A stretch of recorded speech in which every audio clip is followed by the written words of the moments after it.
बोले नए से कथम, ले कैसे जाएगा? बोले इन चरणों के प्रताप से आपको अभी विजय प्राप्त कराता हूं, आपको अभी श्याम सुंदर के पास में पहुंचाता हूं। ये बोली भौरा वहां जाकर के करेंगे क्या? सतत मुरस सौम्य श्री वधु साक मास्ते।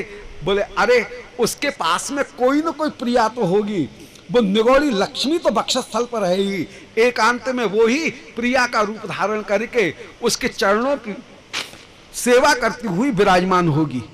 ऐसे दूत का सम्मान रूप जो प्रतिजल्प वचन है, उस प्रतिजल्प वचन को जिस समय कहा, इतने में ही इनमें दीनता उत्पन्न हो आई और सुजल्प वचन कहते हुए मधुर जो वचन हैं, दैन्य के वचन, उन दैन्य के सुजल्प वचनों को कहने लगी हैं कि अपवत मधुपुर्याम आर्यपुत्रोधुनास्ते, कि मधुपुरी में आर्यपुत्र कुशल पूर्वक तो विराजमान हैं, कभी हमारा स्मरण करते हैं कि नहीं?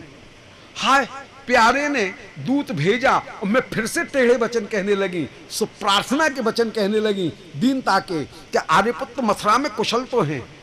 श्री प्रियाओं का श्याम सुंदर को आर्यपुत्र करके संबोधित करना, श्याम सुंदर का मथुरा में उद्धव के सामने गोपियों को मेरी गोपी ऐसा कहकर के संबोधन करना, ये अपने आप प्रकट कर रहा है कि इन दोनों में कैसे सिद्धांत में परमस्वीयता विराजमान है। मिलन के समय परकीय भाव विराजमान है, परंतु विरह के समय परमस्वीयता का जो भाव है वह स्वाभाविक रूप में विराजमान हो जाता है। श्री निकुंज मंदिर में प्रिया जब अभिसार के लिए पधार रही हैं तब तक परकीय भाव है, परंतु शब निकुंज मंदिर में जब पधारे और जिस समय प्रिया लाल रास विलास करते हुए विराजमान, उस समय परमस्वीया होकर के ही विराजमान।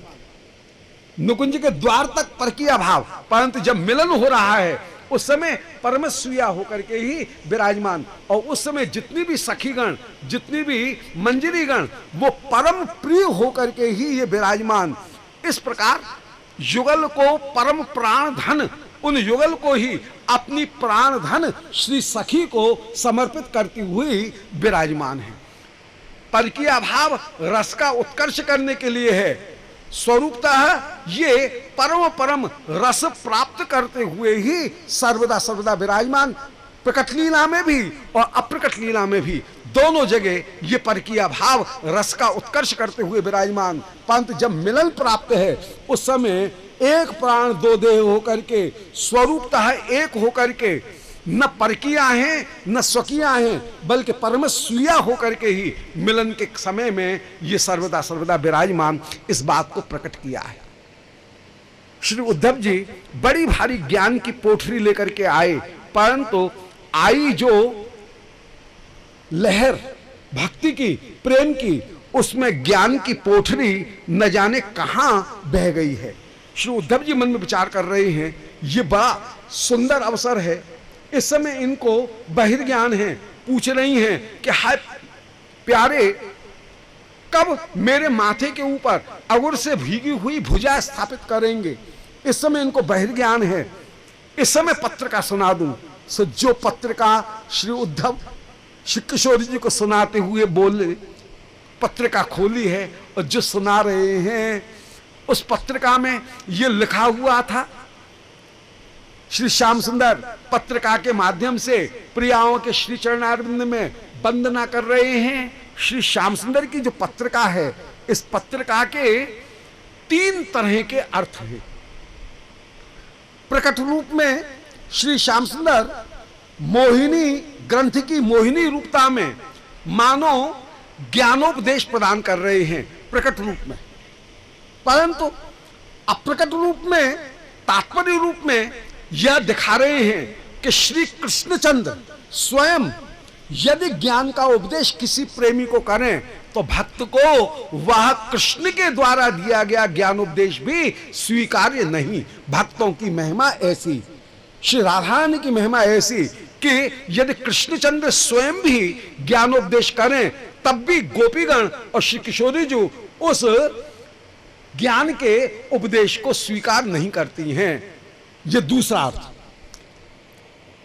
सामान्य ज्ञानी जन क्या समझेंगे कि आहा कृष्ण ने गोपियों को ज्ञानोपदेश दिया और उनका विरह शांत हो गया। परंतु सिद्धांत जो है वो सिद्धांत ये, जो रसिक जन हैं वे ये अनुभव करेंगे कि यदि कृष्ण स्वयं भी योग का उपदेश करें तो रसिक जन भक्तगण उस योग उपदेश को स्वीकार नहीं करते हैं। ये द्वितीय अर्थ, परंतु ये अर्थ भी मुख्य नहीं। मुख्य अर्थ जो है, जो रसिक जन जिस अर्थ को स्वीकार करेंगे वह अर्थ यह है कि श्री श्याम सुंदर प्रियाओं के श्री चरणारविंद में भंगिमा के द्वारा प्रार्थना कर रहे हैं कि हे श्री स्वामिनी, आप कब मुझे अपने पास बुलाओगी। ये प्रार्थना मुद्रा का जो अर्थ है वही प्रधान है। तो ज्ञान का अर्थ, ज्ञान को निषेध करते हुए ज्ञान अर्थ को स्वीकार न करना और भक्ति के अर्थ को स्वीकार करना, यह हुआ मध्यम अर्थ। परंतु मुख्य अर्थ जो है वह रसिक प्रीतम के द्वारा श्री प्रियाओं के श्री चरणारविंद में मिलन की प्रार्थना करना, यही मुख्य अर्थ है। श्री श्याम सुंदर ने पत्रिका में लिखा हुआ था कि भवती नाम वियोगों में नहीं सर्वात्मना क्वचित यथा भूतानि भूतेषु खम्बायाग्निर्जलम बहि। कि गोपियों, आपका मेरे साथ में वियोग सर्वात्मना कहीं नहीं है। ऊपर से अर्थ प्रकट हो रहा है, ज्ञानी जो अर्थ ग्रहण करेंगे वो ये कि ब्रह्म सर्वत्र व्याप्त है और मैं ब्रह्म रूप में तुम्हारे पास में विद्यमान हूं। परंतु रस में श्याम सुंदर क्या निरूपण करना चाह रहे हैं? आप रस में निरूपण ये करना चाह रहे हैं कि गोपियों को ये अर्थ, ज्ञानमय जो अर्थ है वह स्वीकार नहीं है, और आप मूलतः ये प्रार्थना करना चाह रहे हैं कि गोपियों, पंच महाभूत जैसे सबसे अलग हैं और सब में व्याप्त हैं, इसी तरह से आपने ही प्रेम की शिक्षा देने के लिए मुझे इस समय बाहर भेजा था, परंतु मैं इस समय भी आपके साथ में मिलन प्राप्त करते हुए ही विराजमान हूं। आपको विश्वास नहीं हो तो आप आंख बंद करके ध्यान करो तो सही, देखोगी कि मैं वृंदावन में निकुंज मंदिर में आपके चरणों को पलटते हुए अभी भी विराजमान हूं। आप ध्यान करके देखो तो सही।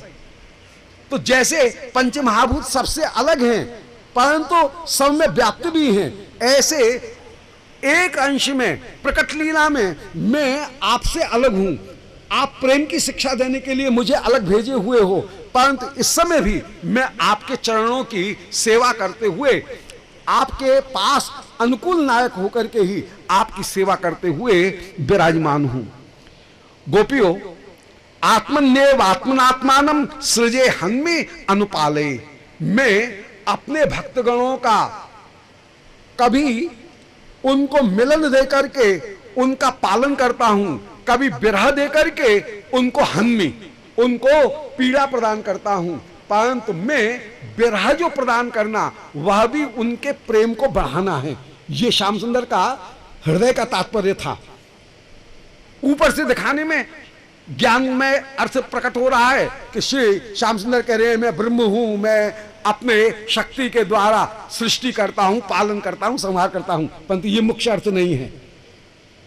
मुख्य अर्थ जो है वो श्री श्याम सुंदर कह रहे हैं, बोले प्रेमी जनों के प्रेम का पालन करने के लिए ही मैं उसे विरह प्रदान करता हूं। अतः गोपियों, संगम विरह विकल्पे वर मेर विरह न संगमस्तस्यो एक सैव मिलने सकलम भुवनम तन्मयम विरहे। आपके प्रेम को बढ़ाने के लिए ही मैंने आपको ये वियोग प्रदान किया है, क्योंकि यथा दूर चरे प्रेष्ठे मन आविश्य वर्तते। दूर रहे हुए प्यारे में जैसा मन लगता है ऐसे निकट नहीं रहता है। इसलिए अनुस्मरन्त्यो माम नित्यम अचरान माम उपैश्यत हो। हे गोपिकागणों, आप क्यों मुझे इतना दूर छिटकाए हुए हो? मैं आपके श्री चरणारविंद में प्रार्थना कर रहा हूं। यह अर्थ मुख्य अर्थ है। पूरी श्याम सुंदर की जो पत्रिका है उसका तात्पर्य यह है कि हे गोपिकागणों, मैं आपका निरंतर स्मरण करते हुए व्याकुल हो रहा हूं। हे प्रिय, इस दास का आप भी तो स्मरण करो। अनुस्मरण तो मैं कब आपकी चरण सेवा को प्राप्त करूंगा? प्रत्यक्ष रूप से कब मैं आपकी कृपा को प्राप्त करूंगा? अनुस्मरण तो आप तनिक मेरा स्मरण करके हे श्री किशोरी जी, आप मुझे अपने पास जल्दी से बुलाएं। अचरान माम उपश्यत हो, जल्दी से आप मुझे अपने पास प्राप्त करो, मुझे अपने पास बुलाओ, मुझे अपनी सेवा सुख प्रदान करो। श्री श्याम सुंदर जब ये प्रार्थना में अर्थ करते हैं, उस प्रार्थना में अर्थ के द्वारा श्री प्रिया को परम परम सुख की प्राप्ति होती है। बोलो श्री राधा रानी की जय। ये श्याम सुंदर की जो प्रार्थना है, ये जो पत्रिका है, ये पत्रिका बड़ी चक्करदार। श्री विश्वनाथ चक्रवर्ती कृपा कर रहे हैं, जीव गोस्वामी जी कृपा कर रहे हैं, और जीव गोस्वामी जी ने ये तीनों अर्थ प्रकट किए। प्रकट अर्थ में जगत को छल प्रदान किया जा रहा है कि ज्ञान जैसे उपदेश दिया जा रहा है। मूल अर्थ में ये प्रार्थना कर रहे हैं कि श्याम सुंदर यदि ज्ञान का उपदेश किसी रसिक को दें तो उसको वो रस स्वीकार नहीं, परंतु रस में, लीला में श्याम सुंदर का जो अर्थ है वह प्रार्थना का अर्थ ही है।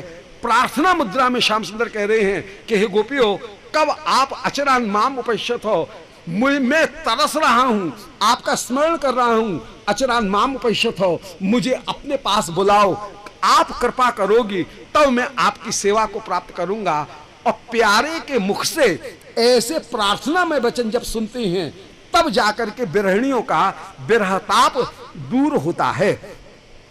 श्री किशोरी जी से आप कह रहे हैं, बोले प्रिय, मैं आप मुझसे सर्वात्मना दूर नहीं है, ध्यान विचार आपको विश्वास नहीं हो, मैं आपको प्राप्त करने के लिए कैसे तरस रहा हूं, इसका आप ध्यान करके देख लो। जैसे आपका चित्त मुझ में लगा हुआ है, ऐसे मेरा चित्त भी आप में लगा हुआ है।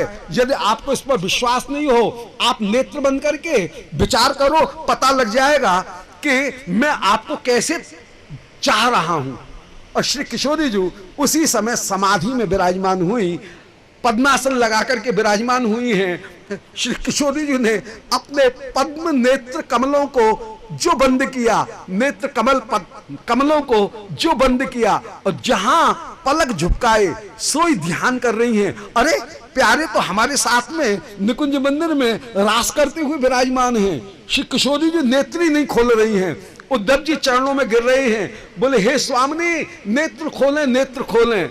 श्री किशोरी जी ने जो नेत्र खोले, जिस लीला का, अप्रकट लीला में श्याम सुंदर के साथ जो विहार हो रहा था उसका जो दर्शन कर रही थी, उस दर्शन को जो सत्य था, उस दर्शन को श्री किशोरी जो मिथ्या समझने लगी, उस दर्शन को भ्रम समझने लगी। और भ्रम समझ करके अरे ये तो मैंने स्वप्न देखा, जबकि वो स्वप्न नहीं है, वो है यथार्थ। क्योंकि श्याम सुंदर कह रहे हैं भवती नाम वियोग में नहीं सर्वात्मना क्वचित, आपके साथ में जो वियोग है वो सर्वात्मना नहीं है। इस समय भी मैं आपके साथ में विहार करते हुए विराजमान हूं। और श्री किशोरी जी ने उस विहार का साक्षात दर्शन किया, परंतु जब नेत्र खोले तो कह रही है अरे ये तो सपना है। अब इस बहम की दवा किस हकीम के पास में है पता नहीं। जो साक्षात मिलन है उसको ये विरह में भ्रम समझती हैं, स्वप्न समझती हैं। तो फिर से विरह के वचन कहने लगी कि हा नाथ, हा रमानाथ, कहां कहां, हे गोविंद कब आप हमारा उद्धार करोगे, ऐसे विरह के वचन कहने लगी हैं। श्री उद्धव जी आए थे एक दिन के लिए, परंतु ब्रजवासियों के प्रेम का दर्शन करके सनातन गोस्वामी जी ने वर्णन किया 11 वर्ष महीना तक ब्रज में रहे। फिर कृष्ण को ब्रज गोपिकागणों के प्रेम का वर्णन सुनाना है, इसलिए श्री उद्धव जी आप मथुरा पधारे हैं, श्री कृष्ण को सब वस्तुएं प्रदान की। श्री उद्धव यही प्रार्थना कर रहे हैं कि आसामहो चरणेण जुषाम हम श्याम वृंदावने किमपि गुल्मलता औषधि नाम। बोले वृंदावन में कोई गुल्मलता औषधि होकर के हमको जन्म प्राप्त हो। वंदे नंद ब्रजस्त्रीणाम, ब्रज गोपिकागणों की बात तो बड़ी दूर, नंद ब्रजस्त्रीणाम, वृंदावन की जो चूहरी है, स्त्री है, जो चूहरी स्त्री है, उसके भी चरणारविंद की हम वंदना कर रहे हैं। गोपियों की वंदना तो बड़ी दूर की बात, गोपी नाम नहीं कहा, बंदे नंद ब्रज स्त्री नाम, नंद ब्रज की जो स्त्री हैं, भले कोई भी वर्ण की हो, कोई भी कार्य करने वाली हो, उन स्त्रियों की हम वंदना कर रही हैं। उनके भी चरणों की वंदना बड़ी दूर की बात है। पाद रेणु, चरण की रेणु की वंदना कर रहे हैं। रेणु में भी बहुवचन का प्रयोग नहीं किया, रेणुव नहीं कहा, रेणुम एक वचन का प्रयोग कर रहे हैं कि इन ब्रज गोपिका गणों, ब्रज स्त्री गणों के यदि पाद की रेणु की वंदना करें तब भी हम उसका पार नहीं पा सकते हैं। ऐसे ब्रजरज को मस्तक के ऊपर धारण करके श्री उद्धव उस समय पधारे हैं। यही प्रार्थना करे हैं कि ए हो विधना तो पे अचरा पसार मागो, जन्म जन्म दीजो याही ब्रज बसबो, अहीर की जात समीप नंद घर, घरी घरी घनश्याम मुख हेर हंसबो, दध के दान मिस ब्रज की बीथिन में, झकझोरन अंग अंग को परसवो, छीत स्वामी गिरधरन श्री विठल, सरद की रैन रस रास को बिलसवो, अहो विधिना तो पे अचरा पसार मागो, जन्म जन्म दीजो याही ब्रज बसबो। ऐसे श्री उद्धव जी ये प्रार्थना करते हुए कि वृंदावन किमपि गुलमलता औषधि नाम, ये प्रार्थना करते हुए श्री उद्धव जी पधारे हैं। श्री कृष्ण ने कुब्जा जी के ऊपर अनुग्रह किया, अक्रूर जी के ऊपर अनुग्रह किया है। इधर अस्थि प्राप्ति, ये कंस की दोनों रानियां अपने पिता के पास में जरासंध के पास में गई हैं। जरासंध ने 13 अक्षौणी सेना लेकर के उस समय मथुरापुरी को 23 अक्षौणी सेना लेकर के मथुरापुरी को घेर लिया है। श्री बलदाऊ जी के पास में श्री कृष्ण के निज धाम से रथ आए हैं। श्री बलदाऊ जी ने जरासंध को युद्ध में पराजित किया, परंतु श्री कृष्ण ने जरासंध को छुड़वा दिया। ऐसे जरासंध ने मथुरा के ऊपर 17 बार आक्रमण किए। 18वें बार के आक्रमण के लिए इसने जो निमंत्रण पत्र भेजा है, इतने में ही नारद जी का भेजा हुआ दैत्य चला आया है। यवन, इस काली यवन ने मथुरापुरी को चारों ओर से घेर लिया है। श्री कृष्ण ने बड़ी चतुराई के साथ पूरे मथुरा को मथुरा के ही उपनिवेश द्वारका में स्थापित किया, और आप रामकृष्ण दोनों उस समय द्वार को खोल रहे हैं। बलदाऊ जी को तो पुर की रक्षा करने के लिए आपने रखा, और आप अकेले द्वार खोल करके जो काली यवन के सामने आए, काली यवन आपको पकड़ने के लिए दौड़ा है। आप दौड़ाते दौड़ाते इसे दूर तक ले गए हैं। धौलपुर के निकट जो जूनागढ़, वहां पर आप कहीं धौलपुर में कभी और कभी जूनागढ़ में, जूनागढ़ में जो काली यवन की गुफा, उस काली यवन की गुफा में आप छिप गए। वहां पर एक पुरुष सो रहे थे, उनके ऊपर आपने जो अपना दुपट्टा डाला, काली यवन आया, इसने चरण का प्रहार किया, उनके नेत्र से ज्योति निकली, काली यवन भस्म हो गया। कृष्ण को दर्शन दिए हैं, कृष्ण ने दर्शन दिए। वे पुरुष बोले महाराज कौन हो आप? मैं मानधाता का पुत्र हूं, मुचकुंद मेरा नाम है। मैंने बहुत दिन तक देवताओं की आराधना की, देवताओं ने कहा वरदान मांगो, मैंने कहा मोक्ष दो। देवता बोले मोक्ष देने की सामर्थ्य या तो शिव की है या विष्णु की है, कोई तीसरा व्यक्ति मोक्ष नहीं दे सकता है। तो मैंने कहा मोक्ष से मिलती जुलती बात, जिसमें दुख की अनुभूति नहीं हो। तब देवताओं ने मुझे सुषुप्ति दी और ये कहा जो तुमको जगाएगा वो भस्म हो जाएगा। परंतु मुझे आज बोध हुआ कि हाय, सुषुप्ति में मैंने अपने समय को, आयुष्य को यों ही सो करके नष्ट की। सुषुप्ति कभी भी मोक्ष नहीं है। सुषुप्ति तो घोर तमोगुण है, जिस तमोगुण में अहमिति च प्रसुप्ते, अहंकार तक का ही भी लोप हो जाता है। इसलिए अहंकार भी जहां पर सो जाता है, इसलिए सुषुप्ति के द्वारा कभी भी कारण शरीर की निवृत्ति नहीं हो सकती है। जब तक लिंग भंग नहीं होगा, कारण शरीर की निवृत्ति नहीं होगी, तब तक मोक्ष की प्राप्ति नहीं होगी। सुषुप्ति में कारण शरीर बना रहेगा। सुषुप्ति में लिंग शरीर जो है उसका लय तो है, परंतु बाध तो है, परंतु लय नहीं है। जब तक लिंग शरीर का लय नहीं हो जाएगा तब तक मोक्ष की प्राप्ति नहीं होगी। इसलिए सुषुप्ति कभी भी जीवन का परम लक्ष्य नहीं हो सकती है। आज आपके चरणारविंद को प्राप्त करके जीवन के परम फल को मैंने प्राप्त किया है। आप बोले इस जन्म में मेरी कृपा नहीं मिलेगी, आगामी जन्म में मेरी कृपा मिलेगी। श्री सुखदेव जी कह रहे हैं राजा देख ले, इसका तात्पर्य क्या हुआ कि कृष्ण दर्शन जीवन का फल नहीं है, कृष्ण सेवा सुख की प्राप्ति फल है। भगवान मुचकुंद को दर्शन दे रहे हैं और कह रहे हैं इस जन्म में कृपा नहीं मिलेगी, तो दर्शन को ओढ़े कि कोई बिछाए, किस काम का दर्शन? सेवा मिले तो दर्शन का लाभ, सेवा नहीं मिले तो दर्शन का कोई लाभ नहीं है। इसलिए कृष्ण प्राप्ति फल नहीं है, कृष्ण प्रेम की प्राप्ति फल है। कृष्ण प्राप्ति फल नहीं है, कृष्ण प्रेम सेवा की प्राप्ति फल है। प्रेम है पंचम पुरुषार्थ, सेवा प्राप्ति ही उस पंचम पुरुषार्थ का परम परम फल रूप होकर के, फल का भी फल सेवा है, इसलिए सेवा प्राप्ति ही सबसे बड़ा फल है। श्री कृष्ण आए, आपने कालियवन का वध किया है। इसके धन को लेकर के जो चले सो जरासंध चला आया।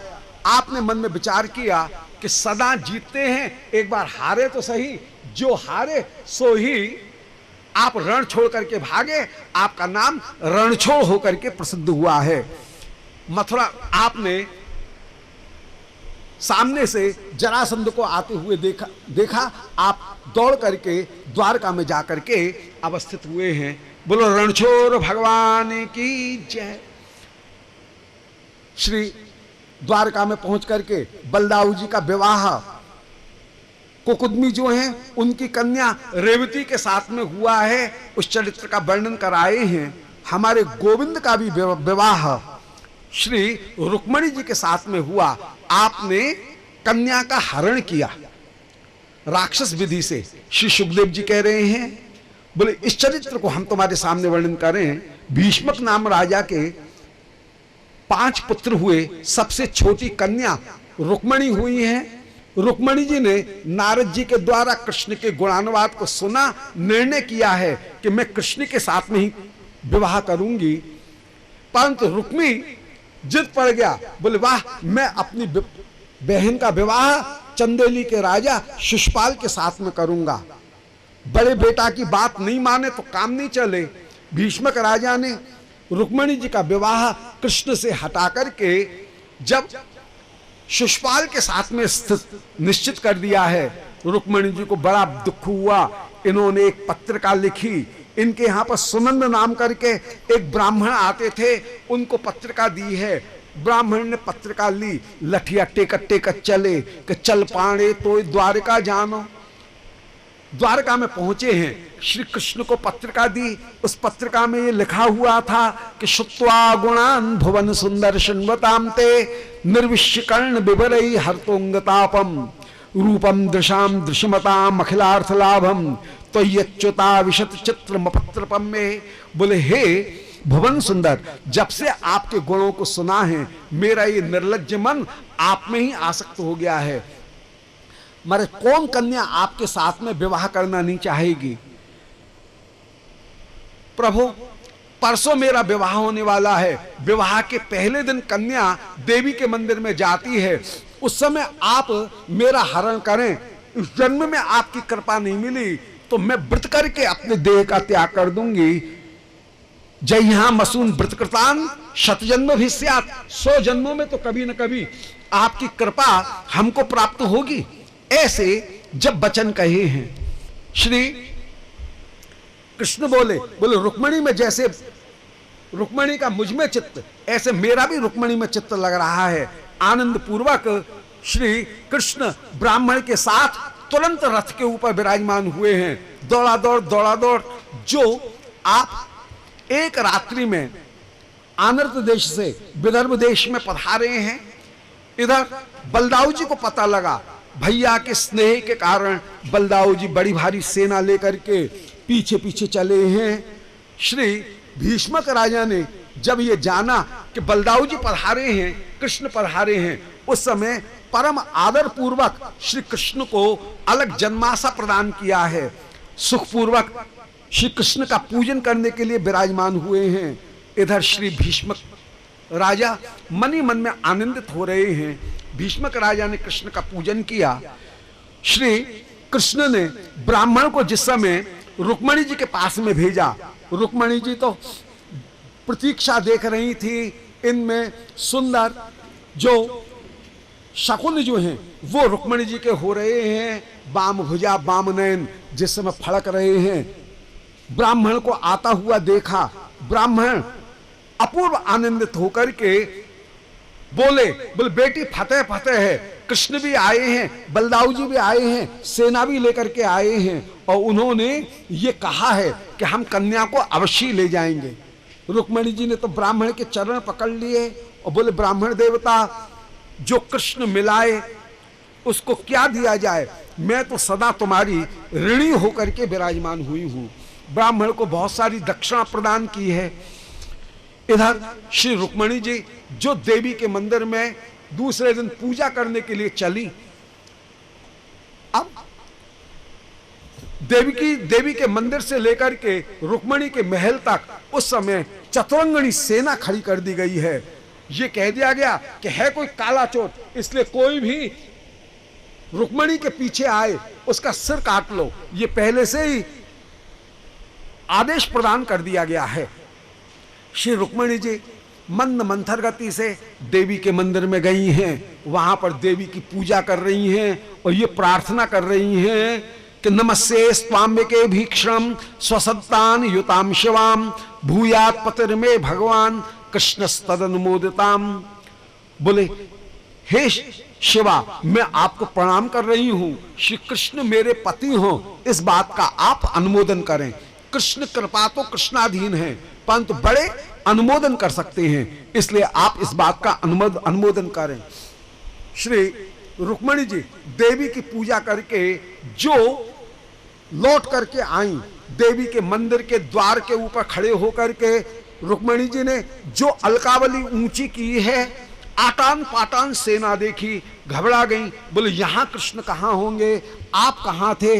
बोले रथ की पैजनी के ऊपर बैठ करके श्री रुक्मणी जी की शोभा का दर्शन कर रहे। ये रुक्मणी चंद्रावली जी की ही छाया रूपा होकर के विराजमान, कुछ उन्हार मिलती है, इसलिए आप उस शोभा का दर्शन कर रहे हैं। श्री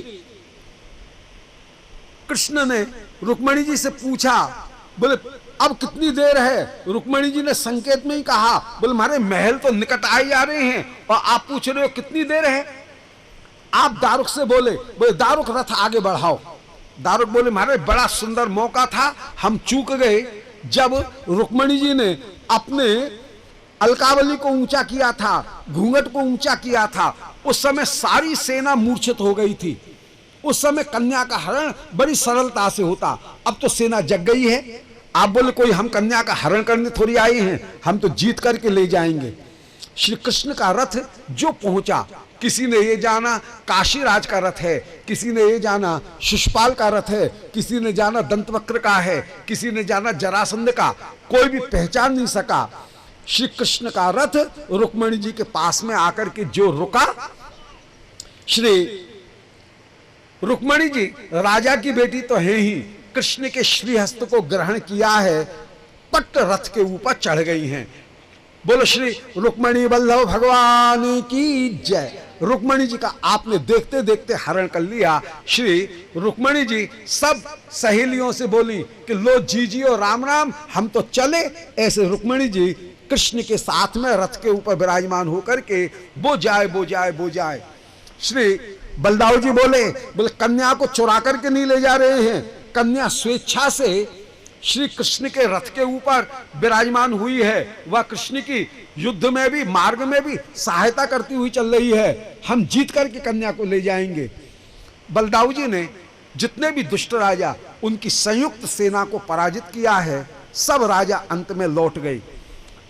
सब शिशुपाल के पास में आए कि जिसकी बारात में आए हैं उस दूल्हे की क्या दशा है। शिशुपाल के पास में आकर के जो देखें ये काला तो था ही और मोटा मोटा काजल लगाया हुआ था इसने। और जब इसने सुना कि रुक्मणी का हरण हो गया है तो तकिया के ऊपर माथा रख के ये हुआ हाथे से जो रोया सो सारा मुंह और काला हो गया। जरासंध शिशुपाल से बोला कि भोवो पुरुष शार्दूल दौर मनस्य मिदम तेजो। बोले हे पुरुष शार्दूल, तुमने अपने मन को क्यों दुर्बल बना रखा है? ये काम हुआ नहीं गीदड़ का और कह रहे हैं भोवो पुरुष शार्दूल, हे पुरुष सिंह, तुमने अपने मन को इतना दुर्बल क्यों बना रखा है? श्री कृष्ण कन्या का हरण करके दूर चले थे। शिशुपाल बोला तुम सब भाग जाओ। सब बेचारे बाराती अपने अपने खर्चे से अपने अपने टंक बिस्तरा अपने नौकरों के ऊपर रखवा करके सब लौट करके आए। सब पूछ रहे हैं भैया अब कोई पूछने वाला नहीं है, चलो अपने अपने। ऐसी बारात कभी नहीं की, बड़ी हंसी हुई है। इधर रुक्मी ने कहा कि मैं अवश्य ही अपनी बहन को या तो लौटा करके लाऊंगा, नहीं तो मैं भीष्मक नगर में प्रवेश नहीं करूंगा, कुंदनपुर में प्रवेश नहीं करूंगा। ये कृष्ण को गाली देने लगा। साला मुख पे भी गाली दे अच्छा लगता है। श्री कृष्ण ने रुक्मी के ऊपर एक साथ 19 बाणों का प्रयोग किया। 6 बाण